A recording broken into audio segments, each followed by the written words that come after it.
The gunshot echoed across the vast Montana territory like thunder, startling Eliza Lawson from her fitful sleep inside the covered wagon. It was 1878, and the journey west had become her prison rather than her salvation. Through the canvas, she could see the silhouettes of the men who'd taken her and 3 other women captive a week prior, ruthless outlaws who'd ambushed their original traveling party, killing the men and claiming the women as spoils. Eliza pressed her hand against her mouth to muffle her sobs. Beside her, Mary whimpered in her sleep while Sarah and Catherine huddled together for warmth in the bitter April night. They'd been traveling north through increasingly rugged territory, far from any settlements or law. Another shot rang out, followed by shouting. The wagon jerked to a halt, waking the other women. They heard the heavy thud of bodies hitting the ground, then silence. "What's happening?" Catherine whispered, her voice barely audible. "I don't know," Eliza replied, her heart racing as footsteps approached the wagon. The canvas flap was suddenly pulled back, revealing a tall figure silhouetted against the starlit sky. The women shrank back, fearing another brutal encounter. "Ladies," a deep voice said softly, "you're safe now." As the man stepped closer, moonlight revealed his features, a young face weathered by sun and wind, with kind eyes that stood in stark contrast to the blood-spattered shirt he wore.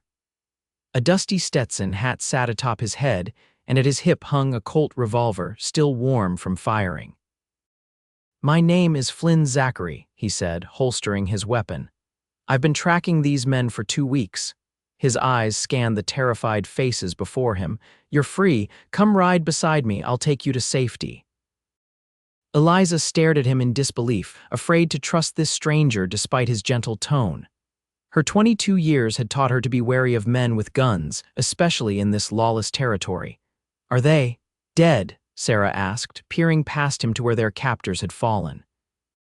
"They won't hurt anyone else," Flynn replied simply. He extended his hand. "We need to move. Their friends might not be far behind." Eliza was the first to move forward, surprising herself. Something in his steady gaze promised safety. As their fingers touched, a jolt ran through her that had nothing to do with fear. "I'm Eliza," she said, her voice stronger than she expected. "Eliza Lawson." Flynn's eyes held hers for a moment too long before he helped her down from the wagon. "Miss Lawson," he acknowledged with a slight nod. "We've got a long ride ahead of us." Within minutes, the women had gathered what few belongings remained to them. Flynn led them to where 4 horses were tethered, plus his own magnificent chestnut stallion. "I brought extra mounts," he explained, helping each woman onto a horse. "Been planning this rescue since I picked up their trail near Fort Benton." "You came all this way for us?" Mary asked incredulously. "You didn't even know us." Flynn adjusted the stirrups on Eliza's horse before answering. "My sister was taken by men like these 3 years ago. I was too late to save her." His voice remained steady, but Eliza saw the pain flash in his eyes. "I won't be too late again if I can help it." As dawn broke over the Montana wilderness, the small party rode away from the scene of violence. Eliza found herself riding beside Flynn, studying his profile as he scanned the horizon. Despite the circumstances, she felt something stir within her, a dangerous, impossible feeling she tried desperately to suppress. "Where are we headed?" she asked, breaking the silence between them.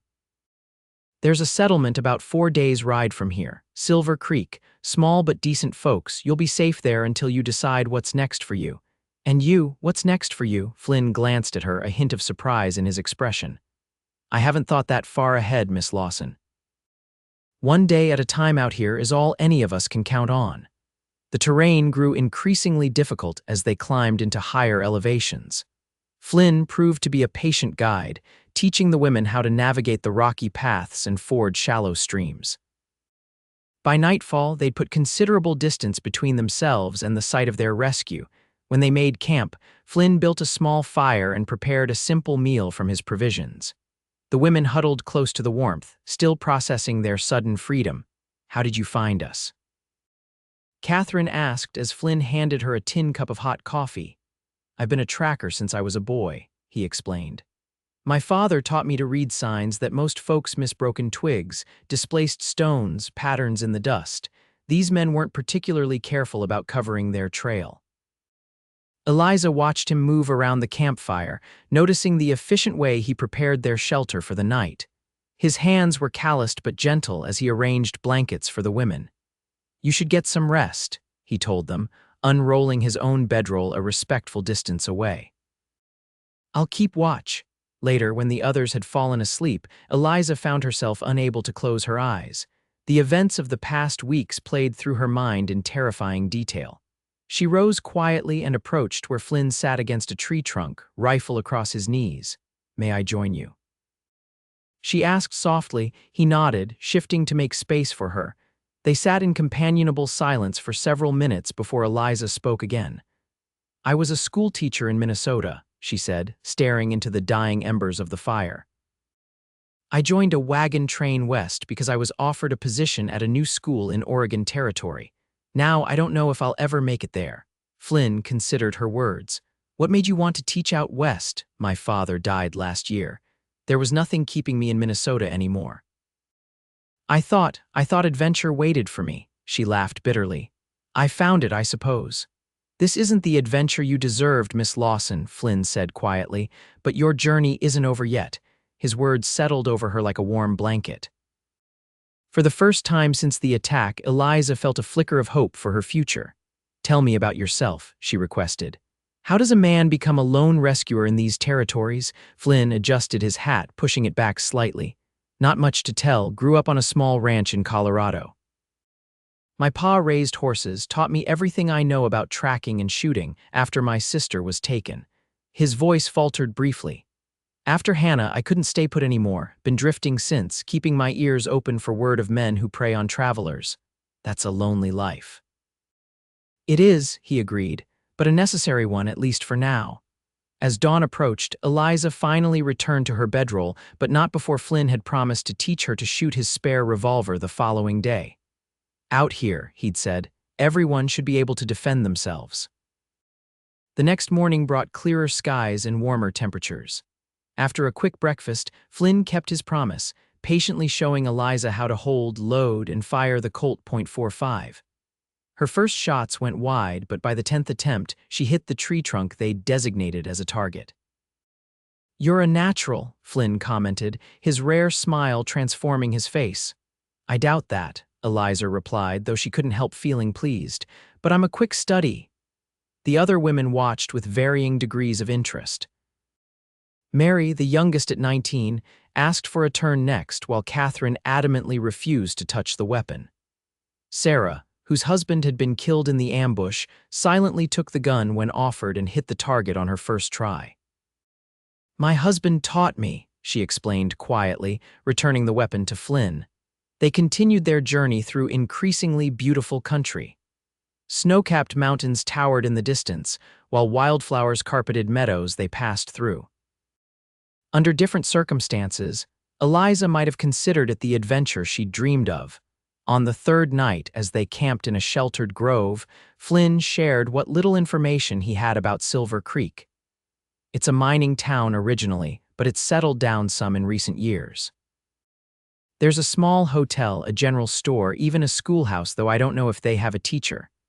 Eliza felt a spark of interest.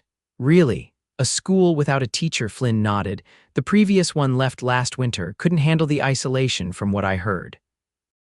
The possibility of resuming her intended profession gave Eliza something concrete to focus on, a potential future beyond mere survival.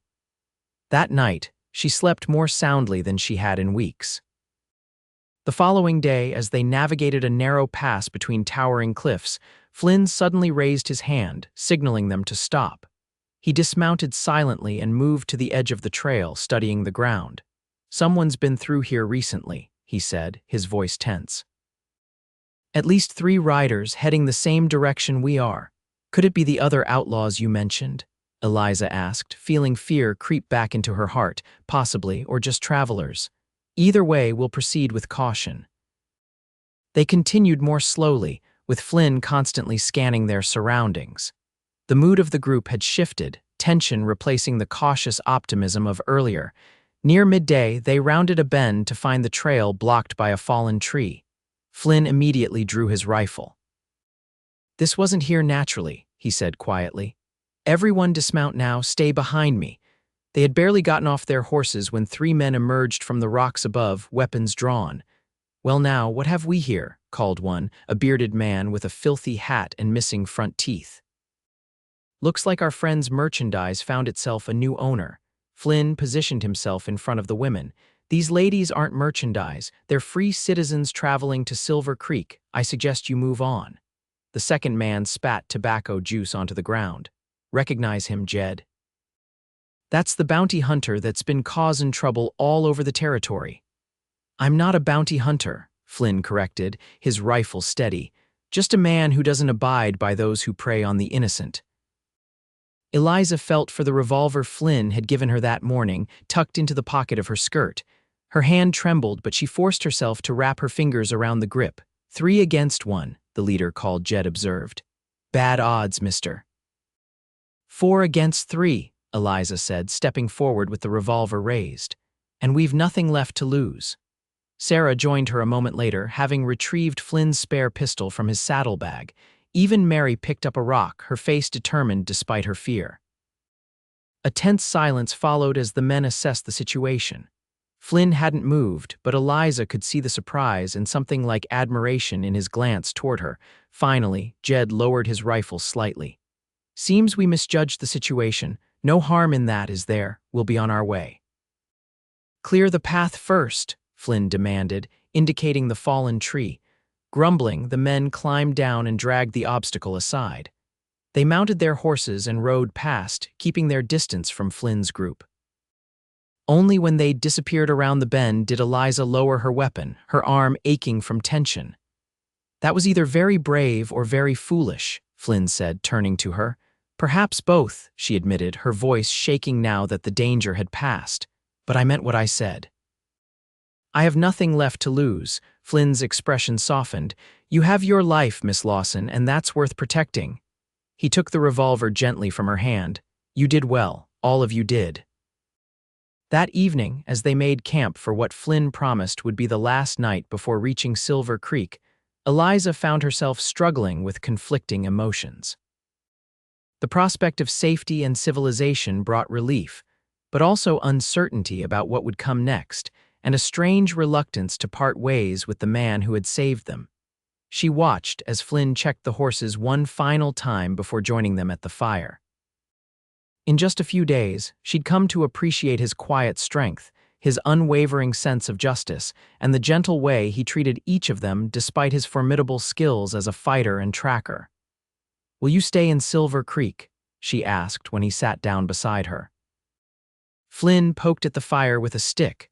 For a while, want to make sure you ladies are settled safely, and then, he shrugged, there are always more people in trouble, more wrongs that need righting. That sounds like a burden no one person should carry alone, Eliza said softly. Their eyes met over the flames, and for a moment, something unspoken passed between them, a recognition, perhaps, of kindred spirits despite their different paths. Sometimes the burden chooses you, Flynn finally replied, rather than the other way around.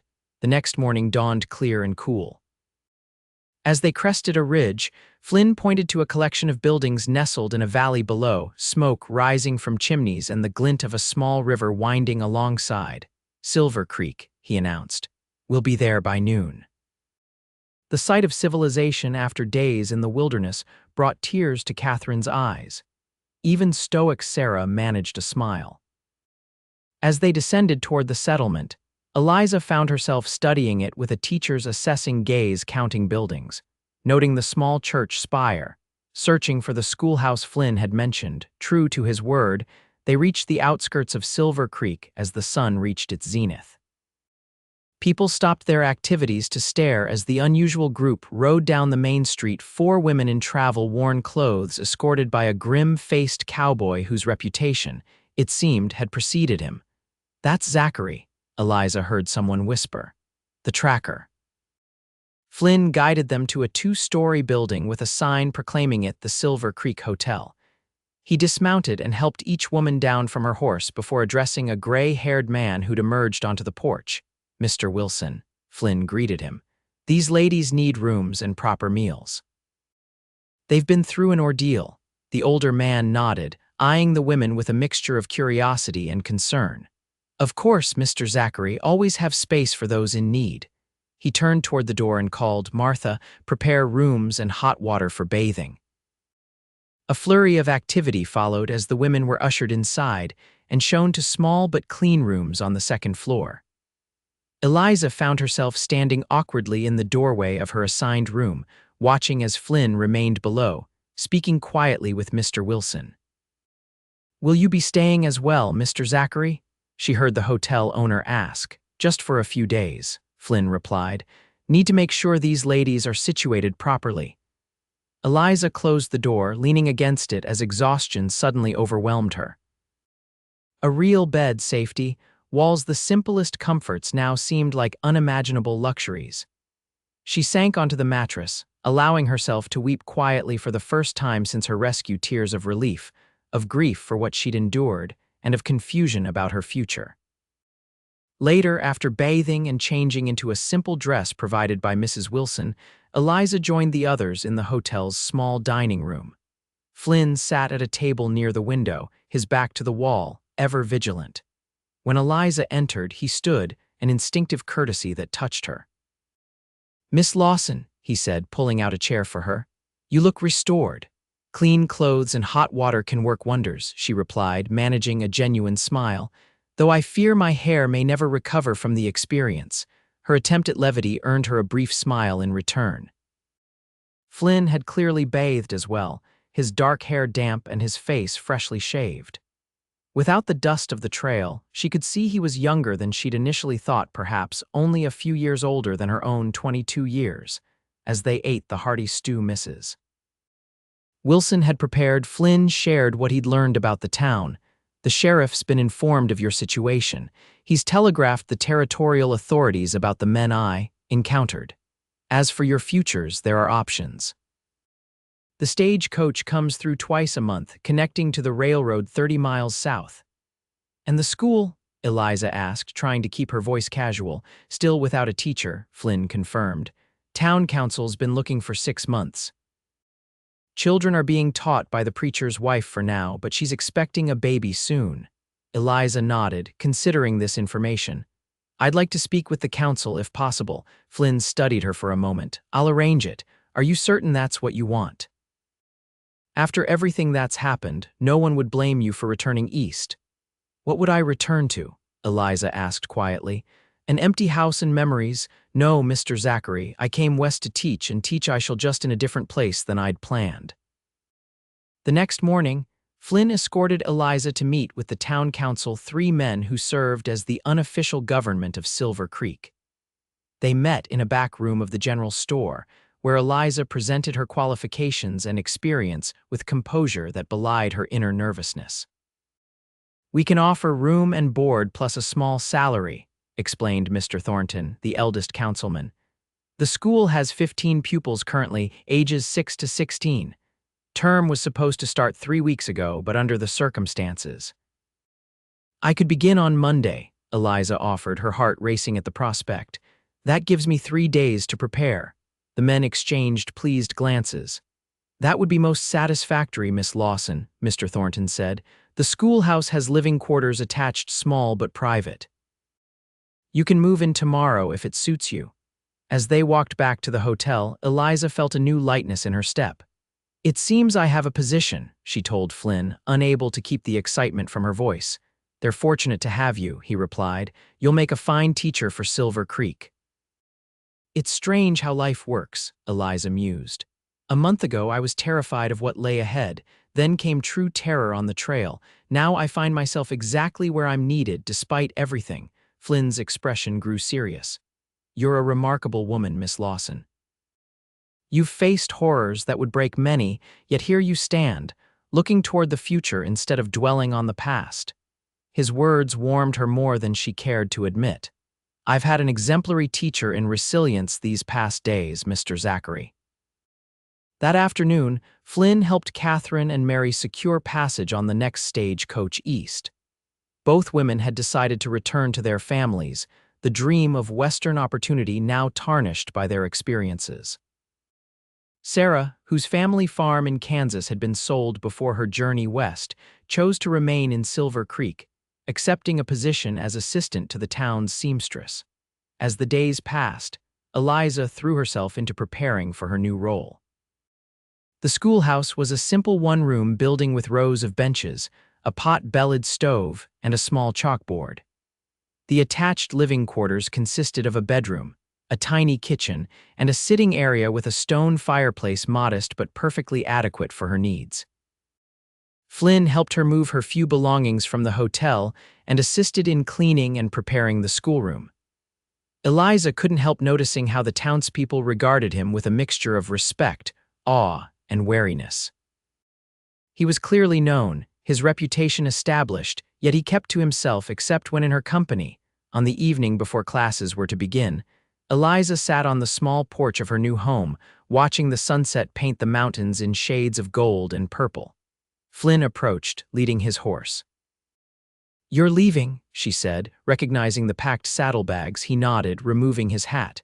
"Got word of trouble north of here, miners being robbed on their way to the settlements." Eliza felt a hollowness in her chest that surprised her with its intensity. "When will you return?" "Can't say for certain that I will," Flynn admitted. "The territory's vast and trouble doesn't stay in one place for long." She stood, descending the 2 steps to stand before him. "I owe you my life, Mr. Zachary, we all do. You owe me nothing, Miss Lawson. You saved yourself as much as I saved you, standing up to those men on the trail." "Flynn," she said, using his first name for the first time, "promise me you'll be careful." He looked startled at the use of his given name, then pleased. "I promise, Eliza." The way he said her name sent a shiver through her that had nothing to do with the evening chill. On impulse, she reached up and kissed his cheek, her lips brushing against the stubble that had already begun to return after his morning shave. "Silver Creek will always welcome you," she whispered. "Remember that?" Flynn's eyes held hers for a long moment. Then he placed his hat back on his head, mounted his horse, and rode away without looking back. Eliza watched until he disappeared from sight, wondering if she would ever see him again. The following weeks passed in a blur of activity as Eliza established herself as Silver Creek schoolteacher. Her pupils proved eager to learn, their education having been interrupted by the previous teacher's departure. The townspeople welcomed her warmly, inviting her to Sunday dinners and community gatherings. Sarah flourished in her new role at the seamstress shop, her skilled needlework earning her praise and a growing clientele for custom work. The 2 women often spent Sunday afternoons together, finding comfort in their shared experiences and determination to build new lives. As spring gave way to summer, Eliza settled into a routine that brought her unexpected contentment. She planted a small garden behind the schoolhouse, taught extra lessons to older students who wished to improve their mathematics or literature knowledge, and even organized a small town library using donated books. Yet despite her busy days and quiet satisfaction with her work, Eliza found her thoughts turning often to Flynn Zachary. She wondered where he was, whether he was safe, if he ever thought of the brief time they'd spent together. Sometimes at night, she would step onto her porch and gaze at the stars, imagining him camped somewhere beneath the same vast sky. News of his activities occasionally reached Silver Creek through travelers or the telegraph operator. Zachary broke up a rustling operation near Fort Benton, or that tracker Zachary escorted a family through Blackfoot territory after their guide abandoned them. Each story confirmed what Eliza already knew, that Flynn continued his solitary mission to protect those who couldn't protect themselves. Summer turned to autumn, bringing cooler temperatures and brilliant foliage to the mountains surrounding Silver Creek. Eliza added more students to her roster as new families settled in the growing community. The town council, pleased with her work, approved funds for additional books and supplies for the school. On a crisp October morning, Eliza was writing arithmetic problems on the chalkboard when she heard a commotion outside. Her students rushed to the windows, chattering excitedly. "It's Mr. Zachary," exclaimed 10-year-old Tommy Wilson. "Ma says he's the best tracker in the whole territory." Eliza's heart leaped in her chest as she moved to the window. Sure enough, Flynn Zachary was riding down the main street, his familiar chestnut stallion moving at a steady walk. He looked thinner than she remembered, and a new scar crossed his left cheekbone, but it was unmistakably him. "Children," she said, struggling to keep her voice steady, "please continue with your reading while I step outside for a moment." She smoothed her skirts and tucked a stray strand of hair behind her ear before stepping onto the schoolhouse porch. Flynn had stopped in front of the general store but turned immediately at her appearance, as if he'd sensed her presence. For a long moment, they simply looked at each other across the distance. Then Flynn dismounted and approached the schoolhouse, removing his hat as he came. "Miss Lawson," he greeted her, his voice just as she remembered it. "I see you've made yourself at home in Silver Creek." "Mr. Zachary," she replied, unable to prevent a smile from spreading across her face. "The town has been good to me," he glanced at the schoolhouse behind her, "and you to it from what I've heard. The telegraph operator in Fort Benton told me Silver Creek School is becoming known throughout the territory." Pride warmed her cheeks. "I have excellent students. They make my job a joy." She hesitated, then asked, "Are you passing through or—" "Thought I might stay a while," Flynn said, his eyes never leaving hers. "If there's room in town for a man with my particular skills." "There's always room for those who protect others," Eliza said softly. "Will you come for dinner this evening?" "I've become quite proficient with a cooking stove these past months." A slow smile transformed his face. "I'd be honored, Miss Lawson." "Eliza," she corrected him. "After all we've been through, I think we can dispense with formalities." "Eliza," he repeated, the name sounding like a promise on his lips. That evening, Flynn arrived at the schoolhouse precisely at 6 o'clock, freshly bathed and wearing clean clothes. He'd brought a small bouquet of late-blooming wildflowers, which Eliza arranged in a jar on her table. Over a simple but hearty meal of venison stew and fresh bread, Flynn shared stories of his travels since they'd last seen each other. He spoke of the people he'd helped, the dangers he'd faced, and the loneliness of the trail. In turn, Eliza told him about establishing the school, her students' progress, and the community she'd come to love. "You found your place," Flynn observed as they sat before the fireplace after dinner, cups of coffee warming their hands. "It suits you."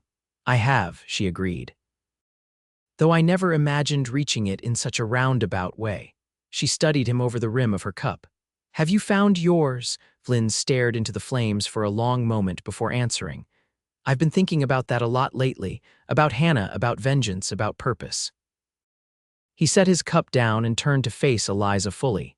"For 3 years I've been drifting, trying to right wrongs I could never truly fix, but these past months I kept finding myself thinking about this place, about the people here, about anything or anyone in particular." Eliza asked, her heart beating faster. "About a schoolteacher who stood up to armed outlaws with nothing but courage and a borrowed revolver," Flynn said, his voice dropping lower. "About a woman who faced horror and still found the strength to build a new life instead of running from the memories." He reached across the space between them and took her hand. "I've never met anyone like you, Eliza Lawson, and I've come to realize that all my wandering has just been leading me back here to you." Eliza's breath caught in her throat. "What are you saying, Flynn?" "I'm saying I want to stop running. I want to build something lasting instead of just preventing destruction." His thumb traced circles on the back of her hand. "The sheriff mentioned he's looking for a deputy, someone who knows tracking and can help keep the peace as the town grows." "You'd stay in Silver Creek," Eliza whispered, hardly daring to believe what she was hearing. "If I had reason enough to," Flynn said, his eyes asking the question his words did not. Eliza slipped her hand from his, only to place both palms against his cheeks. "I think you might find several very compelling reasons to stay," she said, before leaning forward to press her lips gently against his. Flynn responded immediately, his arms encircling her waist as he deepened the kiss. When they finally pulled apart, both were breathing rapidly, faces flushed with more than just the fire's warmth. "I've thought about doing that since the moment I helped you down from that wagon," Flynn admitted, "even covered in dust and terrified." Eliza asked with a small laugh, "Even then?" "Maybe especially then, when I saw the fire in your eyes despite everything you'd been through." As the weeks passed, Flynn settled into life in Silver Creek.